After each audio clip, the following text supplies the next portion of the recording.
Good morning student. લાસ્ટમાં આપણે મેલ કોન અને ફિમેલ કોન જોયું હતું. મેલ કોનમાંથી માઇક્રોસ્પોર છૂટા પડે અને ફિમેલ કોનમાં મેગાસ્પોર. તો હવે માઇક્રોસ્પોર અને મેગાસ્પોરમાંથી ગેમેટોફાઇટ સ્ટ્રક્ચર એટલે કે માઇક્રોસ્પોરમાંથી મેલ ગેમેટોફાઇટ સ્ટ્રક્ચર અને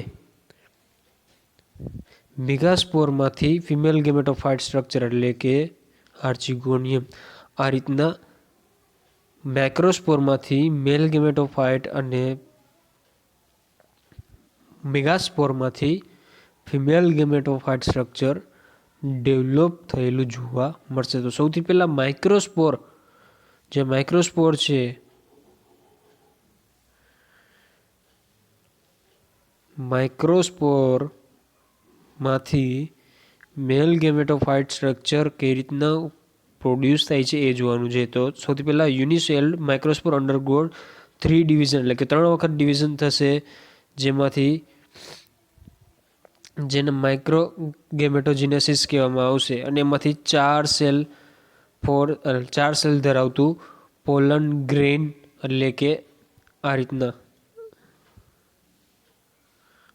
આવું 4 સેલ ધરાવતું પોલન ગ્રેનનું સ્ટ્રક્ચર ધરાવશે, જેમાં 2 પ્રોથેલિયલ સેલ જોવા મળશે અને 1 એન્થિરિડિયલ સેલ જોવા મળશે. અને 1 એન્થિરિડિયલ સેલમાં ડિવિઝન થઈ અને 2 મેલ ગેમેટ એટલે કે મેલ રિપ્રોડક્ટિવ સેલ પ્રોડ્યુસ થયેલા જોવા મળશે.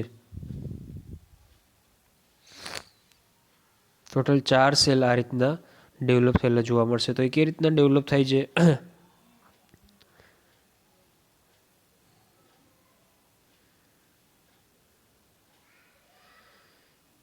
2 પ્રોથેલિયલ સેલ, 1 જનરેટિવ સેલ અને 2 પ્રોથેલિયલ સેલ, 1 જનરેટિવ સેલ અને 1 ટ્યુબ સેલ. આ રીતના ટોટલ 4 સેલ ડેવલપ થયેલા જોવા મળશે. There are 2 prothallial cell, a generative cell, a tube cell. આ રીતના ટોટલ 4 સેલ ડેવલપ થયેલા તમને જોવા મળશે. The outermost wall layer is called axine અને ઇનરમોસ્ટ લેયર હોય એને ઇન્ટાઇન કહેવામાં આવશે.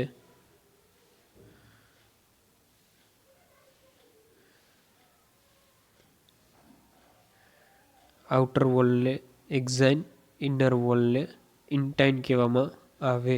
આ રીતના ડબલ વોલ સ્ટ્રક્ચર પોલન ગ્રેનનું જોવા મળશે, જેમાં બહારની સાઈડ વિંગ અથવા તો શખ્સ જેવો ભાગ છે એ જોવા મળશે. Since a large number of grain are set free for cluster of male cone એટલે કે મેલકોનમાંથી ઘણા બધા લાર્જ નંબરના જે પોલન ગ્રેન છે, ઉપર જો એવું સ્ટ્રક્ચર 4 સેલ વાળું સ્ટ્રક્ચર છે એ ઘણા બધા સંખ્યામાં લિબરેટ થશે.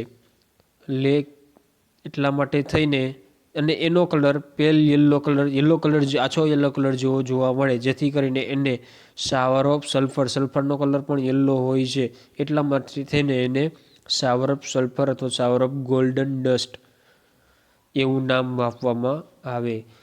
આછા પીળા કલરની રજ જેવી પોલન ગ્રેન એક મેલકોનમાંથી ઘણી બધી નીકળે, તો એવા તો મેલકોનના 15 થી 140ની સંખ્યામાં ક્લસ્ટર આખું એક સમૂહ જોવા મળે. તો એમાંથી એક સાથે ઘણા બધા પોલન ગ્રેન આછા પીળા કલરની નીકળતી હોવાથી એક પીળા કલરની ડસ્ટ ધૂળના રજકણો હોય એવા હોવાના કારણે થઈને એને શાવર ઓફ ગોલ્ડન ડસ્ટ અથવા શાવર ઓફ સલ્ફર કહેવામાં આવે. હવે ફિમેલ ગેમેટોફાઇટમાં એક ન્યુક્લિયસ હતું જેને મેગાસ્પોર કહેવામાં આવે, એક સેલ હતો જેને મેગાસ્પોર કહેવામાં આવે. The functional megaspore enlarged vacuoles develop into then nuclei divide freely about 2000 nucleus એટલે કે એક ન્યુક્લિયસમાંથી વારાફરતી ડિવિઝન થઈ અને 2000 જેટલી ન્યુક્લિયસ ડેવલપ થશે. Multinuclear tube like are form called alveoli. એક alveoli tube like structure produce થશે. Later wall formation start and prepare any proceed toward the center. result cellular female gametophyte or female prothallus or female gametophyte or endosperm is produced.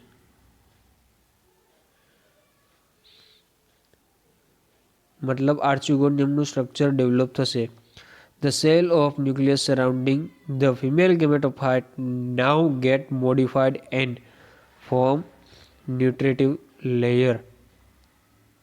Nucleus જે layer છે, ન્યુક્લિયસનું cover છે, ન્યુક્લિયસનું cover for example diagram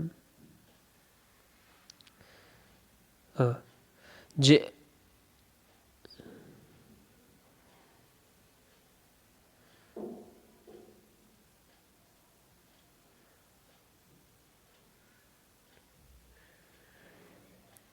જે આ ભાગ છે એ ભાગને nucleus કહેવામાં આવે. તો આ બધો ન્યુક્લિયસનો ભાગ છે ન્યુટ્રિટિવ લેયર તરીકે પૂરું પાડશે. જે અંદર આર્ચિગોનિયમ ડેવલપ થાય છે એ આર્ચિગોનિયમને ન્યુટ્રિશન પૂરું પાડવાનું કામ જે ન્યુક્લિયસનું હોય છે.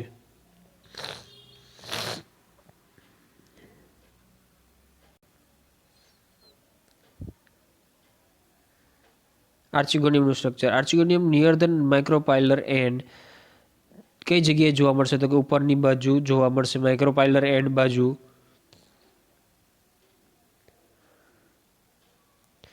are differentiated into prothallus. Each archegonium at maturity consists 8 neck cells and arranged in 2 tier. એટલે કે 1, 2, 3 અને 4 આ રીતના 4 સેલનું એક ટીયર, 1, 2, 3 અને 4 આ રીતના 4 સેલનું ઉપરનું ટીયર અને 4 સેલનું નીચેનું ટીયર. આ રીતના 2 થપ્પી જેવી રચના, 4 સેલની 2 થપ્પી જેવી રચના ટીયર રચના બનાવશે. ટોટલ 8 સેલ જોવા મળશે. each venter having a small venter canal cell and large egg cell. એટલે કે એની નીચે આ 4 કેનાલ નેક કેનાલ સેલ છે, એની નીચે એક વેન્ટર કેનાલ સેલ હશે ને એની નીચે એક લાર્જ એગ સેલ હશે. તો આ રીતના આર્ચિગોનિયમનું સ્ટ્રક્ચર જોવા મળશે કે ઉપરની બાજુ 4-4ની 2 થપ્પી ધરાવતા નેક સેલ અને ત્યાર પછી વેન્ટર કેનાલ સેલ અને એક એગ સેલ. ત્યાર પછી પોલિનેશનમાં શું થશે? તો કે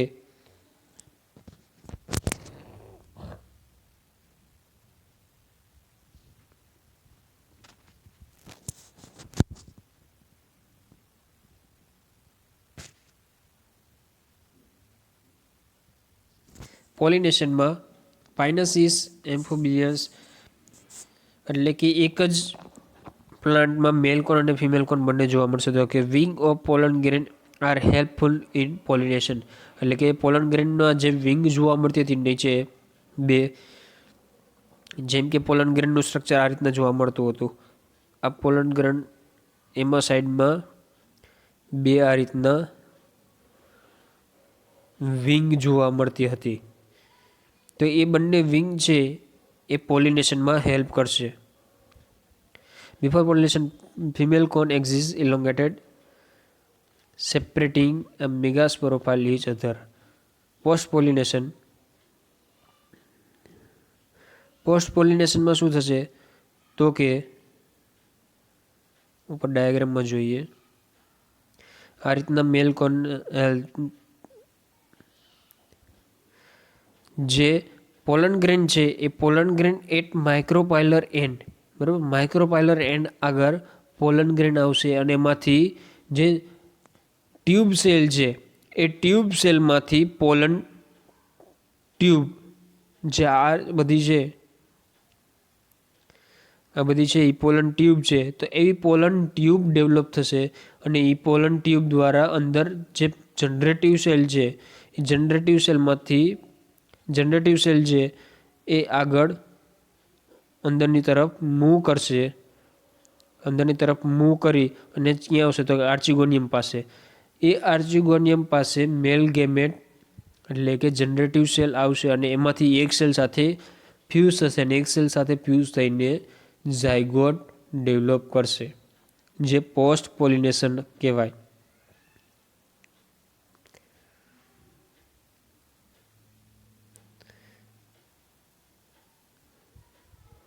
મેલ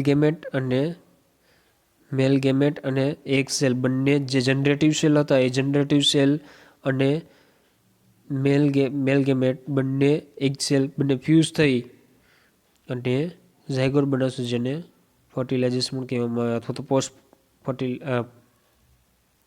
પોલિનેશન ચેન્જીસ પણ કહેવામાં આવે. ઇમ્બ્રિયોલોજીમાં ડાયરેક્ટ આપણે ડાયાગ્રામમાં સમજીએ